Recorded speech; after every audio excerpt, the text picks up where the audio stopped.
Hi, I'm Trevor Kendrick, Senior Therapist with the Rock Counseling Group, and this is such an unprecedented time. I wanted to take a few moments to maybe talk to first responders and let you know that anything you're feeling is perfectly normal.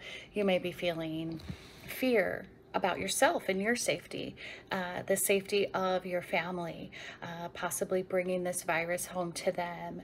You may be feeling some anger about the fact that you are dealing with this. And then with all of those feelings may come guilt that you're feeling those things because as a first responder there you may feel there's this expectation that you just love it and have no worries, no fears. And I want you to know all of those feelings are normal and you are not alone in feeling them. The key is, of course, to allow yourself some grace to understand that you are doing the very best you can. Take care of yourself, take time for yourself. Be sure to eat healthy if you can. When you're not on shift, don't read or watch information about this virus to give yourself some downtime. Thank you so much for all you do.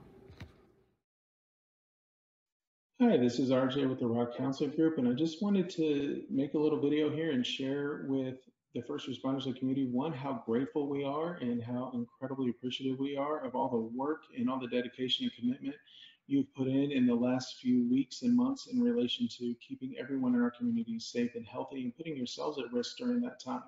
Your efforts are not only appreciative, but are extremely respected by our community. My staff specifically is wanting to say thank you to you for all those things. And also, as mental health providers, we wanted to share with you some things that hopefully we can provide to you that will help to continue to keep you guys safe. And one of those things is helping you to recognize the signs of stress. What are common signs of stress that you may be experiencing right now? And how do you know when that stress level is becoming harmful? One of the realities is you may be able to see that stress in your colleagues more than you are in yourself. Sometimes it's easier to see when someone else is experiencing negative stress than it is when we are. But some things to look out for is bodily sensations. Are you experiencing things like rapid heart rate, muscle tension, headaches, tremors, even? Maybe there's gastrointestinal stomach issues that are going on. The inability to relax or having poor sleep or being able to stay asleep or experiencing nightmares or flashbacks during that sleep. Having some strong negative feelings, things like terror or doom and gloom thoughts, things like perceived dangers or anger and frustration, argumentativeness, increased irritability, maybe even periods of deep sadness. These are all things that people can experience when they have high levels of stress or are exposed to traumas over a period of time. They can have a lot of difficulty maintaining an emotional balance. And we want to make sure that people recognize those and seek the help that they need to help to recover from those experiences. They can also experience things like difficulty thinking clearly, and maybe it's disorientation or confusion, difficulty with problem solving, making decisions in the moment, difficulty remembering instructions or the ability to see the situation clearly. Maybe it becomes distorted or even misinterpretation of the comments or events that are going on. And so we want to make sure that people are working with a clear mind and are able to reduce that anxiety and reduce that fear so that their jobs and work is done at an effective and um, high level that they're used to doing those things. Other ways that people handle high levels of stress during times of trauma also are taking risky behaviors that may be problematic, unnecessary risk taking. Maybe it's failure to use protective personal equipment. Maybe it's the refusal to follow orders or leave a scene when asked by a superior. Maybe that's endangerment of others and team members because you're so emotionally invested in the situation that sometimes your judgment is um, at that point a little bit flawed. And you want to be aware of that. Increased use or misuse of prescription drugs and alcohol are also a negative way that people cope with situations like this. And so we want to make sure that if those things are happening in yourselves or you see that in your colleagues, that you're using a buddy system to check in with each other, that you're checking in with each other not only on shift, but after shift as well, to make sure that people are coping in a healthy way. And if not, really encourage them to use the resources in our community, whether that be through a therapist, whether that be through a peer support network, whether that be through counseling, or any of those types of situations to help develop healthier coping skills to manage through this difficult time that we're all experiencing. And so you say, well, what can I do, personally, to help begin that? Well, the first thing is really set a self-care plan in motion. Trying to eat nutritiously and avoid excessive junk foods, especially those foods that are high in sugar, caffeine, alcohol, tobacco. Those things are not going to be helpful. They're going to increase your sense of anxiety, and they're going to increase high levels of energy that may not be helpful to manage all of those thinking, and strong thoughts that are going through your mind in relation to what your experiences are. Maintain healthy contact with family or other social supports during your off duty hours. So, still staying connected with family, whether that be family that is at a distance through video conferencing, whether that's your family in your home, whether that's even your work family, but staying connected with them is so incredibly important. Getting enough rest and sleep, especially when you work long shifts. So making sure you have a dedicated space in your home or a dedicated place where you are able to get the rest you need. You are able to utilize that for some isolation to relax, do some activities that you want, meaning engaging in your hobbies, reading a book. Maybe it's doing some physical activity, maybe it's woodworking, yard work, but making sure that you have the opportunity to continue to stay active, but doing that in things that you enjoy.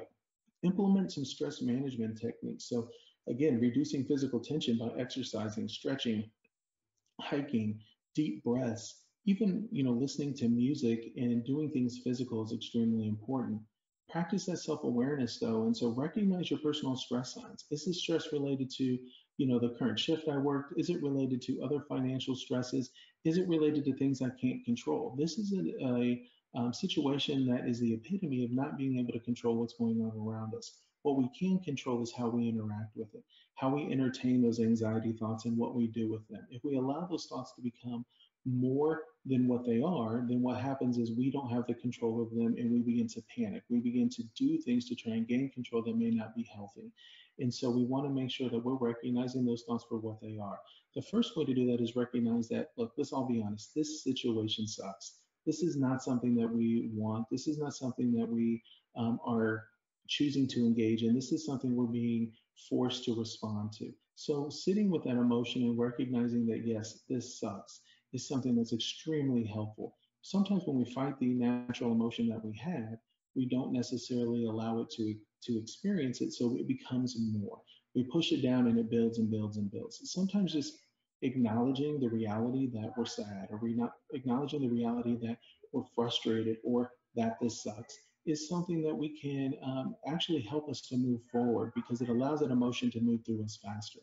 The other part is having the recognition that we don't have to be the same person we were yesterday today. And what that means is today we're experiencing this world very differently than we did yesterday or a week ago.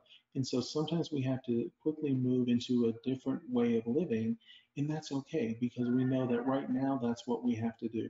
But that may not be what we have to do, 6 months from now or a few months from now. So we just live in the today and make sure that we're being the best person we can today and making the most healthy decisions we can today. Sometimes that is the most important piece because we can't control what happens tomorrow or the day after, but we can control what's happening in our world right now. Um, but recognize what you're doing. You're working in disaster situations, in high crisis situations, and so your energy levels are going to be at high levels for long periods of time. And so you're going to need those periods of time to take a step back, to relax, and allow those adrenaline experiences to even out. And that's okay. That is normal. You guys are having very normal reactions to very abnormal events. And so we want to be here to support you. We want to be here to continue to provide that encouragement and be here long after your work has been done. And we want to be here for you and we want to be here for our community and encourage you to continue to do the amazing work and the amazing energy that you're putting in our community. And we hope that that continues. And we are going to get through this together, but we're also going to get through this because of the work you guys are doing. We appreciate it so much. Keep it up. And I hope that we get to talk soon in person. And I hope that one day we'll look back on this and realize that it is the most defining moment of our time. Thank you.